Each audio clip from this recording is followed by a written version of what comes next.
दोस्तों, चीन के साथ जारी सीमा विवाद के बीच भारत ने LAC पर भारी भरकम टैंकों और इन्फेंट्री कॉम्बैट व्हीकल की तैनाती कर दी है। लेकिन सेना के व्हीकल अब पुराने पड़ चुके हैं। समय समय पर हुए तकनीकी बदलाव के बावजूद अब लड़ाई के मौजूदा स्वरूप में ये व्हीकल पुराने पड़ चुके हैं।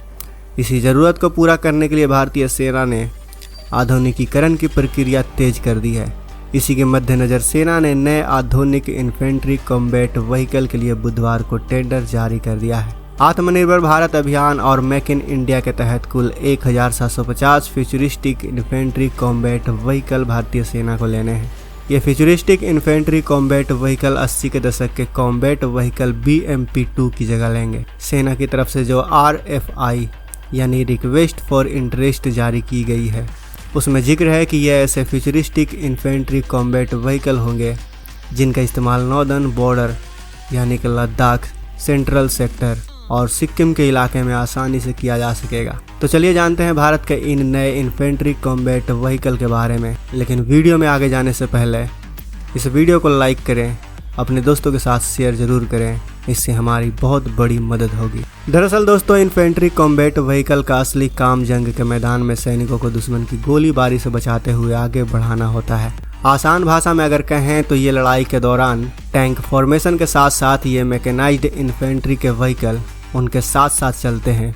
जब टैंक के जरिए दुश्मन के टैंकों को ध्वस्त कर दिया जाता है तो इन्हीं इन्फेंट्री कॉम्बैट व्हीकल में सवार सैनिक दुश्मन के इलाके में घुसते हैं और इन इलाकों पर कब्जा कर लेते हैं। इन्फेंट्री कॉम्बैट व्हीकल में न सिर्फ सैनिक का प्रोटेक्शन होता है, बल्कि दुश्मन के इलाके में घुसते वक्त इसमें लगे मशीन गन से फायर भी किया जाता है। कुछ तकनीकी बदलाव करके अब तक पुरानी कॉम्बैट व्हीकल को इस्तेमाल किया जा रहा है, लेकिन अब फ्यूचरिस्टिक इन्फेंट्री कॉम्बैट व्हीकल में लंबी दूरी तक मार करने वाली मशीन गन के साथ साथ रॉकेट और एंटी टैंक गाइडेड मिसाइल दागने की खूबी भी आने लगी है, जो आसानी से दुश्मन के टैंक को भी तबाह कर देते हैं। यकीन है कि यहाँ तक तो आप समझ गए होंगे कि आखिर इन्फेंट्री फाइटिंग व्हीकल का क्या काम होता है। चलिए अब आपको बताते हैं कि भारतीय सेना को किस तरह का इन्फेंट्री कॉम्बैट व्हीकल चाहिए होगा। सबसे पहले भारतीय सेना को मिलने वाले इन्फेंट्री कॉम्बैट व्हीकल कम ऊंचाई पर उड़ने वाले दुश्मन के हेलीकॉप्टर को नष्ट करने के लिए प्लेटफॉर्म का भी काम करेंगे। ये combat vehicle all train amphibious होगा, जो कि जमीन और पानी में भी आसानी से दौड़ सकेंगे। साथ ही 40 से 45 डिग्री से लेकर -20 डिग्री वाले इलाके में भी ये पूरी क्षमता के साथ काम करेंगे।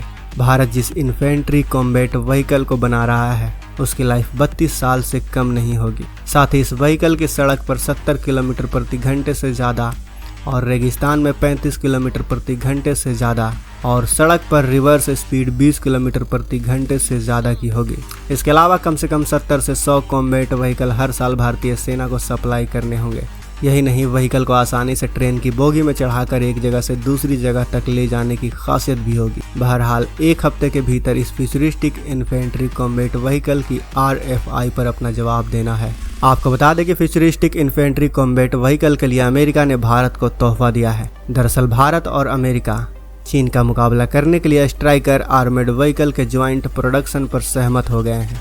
स्ट्राइकर कॉम्बैट व्हीकल 8 पहियों वाला एक बख्तर बंद गाड़ी है, जिसका इस्तेमाल युद्ध क्षेत्र में पैदल सैनिकों को पहुंचाने और घायल सैनिकों को निकालने के लिए किया जाता है। एक स्ट्राइकर आर्मेड व्हीकल की लागत 2012 में $4.9 मिलियन थी, जो वर्तमान में इसका लगभग दुगना हो सकता है। यह मौका मिलने पर दुश्मनों पर हमला भी कर सकता है और खुद को दुश्मनों की गोलीबारी से बचाने में ये माहिर तो है ही। इस कॉम्बैट व्हीकल की ताकत की बात करें तो इसमें C7 इंजन लगा हुआ है, जो 350 HP का पावर प्रोड्यूस करता है। इसे 2 लोगों का क्रू ऑपरेट कर सकता है। स्ट्राइकर आर्मेड व्हीकल को ट्रांसपोर्ट विमान के जरिए आसानी से युद्ध क्षेत्र में पहुंचाया जा सकता है। इसे वर्तमान में सिर्फ अमेरिकी सेना ऑपरेट कर रही है, लेकिन बहुत जल्द यह अब भारतीय सेना में भी शामिल होगी।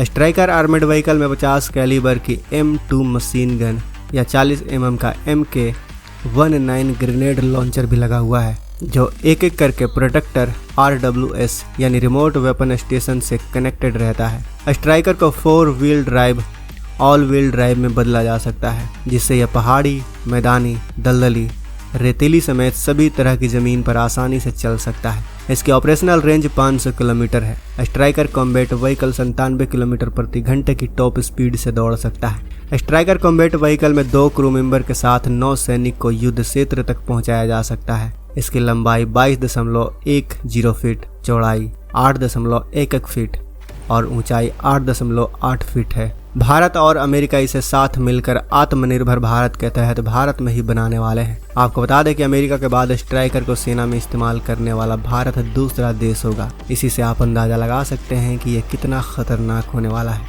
क्योंकि अमेरिका के पास कुछ ऐसे वेपन हैं जो वो किसी भी देश को नहीं देता है, जैसे F-22 Raptor, MQ-9B drone, B-1 lancer bomber. यहाँ तक कि आज अमेरिका भारत को अपना F-35 लाइटनिंग भी बेचने के लिए तैयार है। इसके अलावा आज अमेरिका भारत के साथ मिलकर कई हथियारों को डेवलप करने की बात कर रहा है। अगर ऐसा होता है तो इसी से आप अंदाजा लगा सकते हैं कि आने वाले समय में भारत और अमेरिका कितने ताकतवर देश होने वाले हैं। तो दोस्तों, भारत की इस बढ़ती ताकत के लिए वीडियो को लाइक करना, अपने दोस्तों के साथ शेयर करना और कमेंट बॉक्स में जय हिंद लिखना तो बनता है। अगर आपने अभी तक इस चैनल को सब्सक्राइब नहीं किया है तो इस चैनल को सब्सक्राइब कर लें। साथ ही बगल में जो बेल आइकन का बटन है उस पर ऑल पर भी क्लिक कर लें।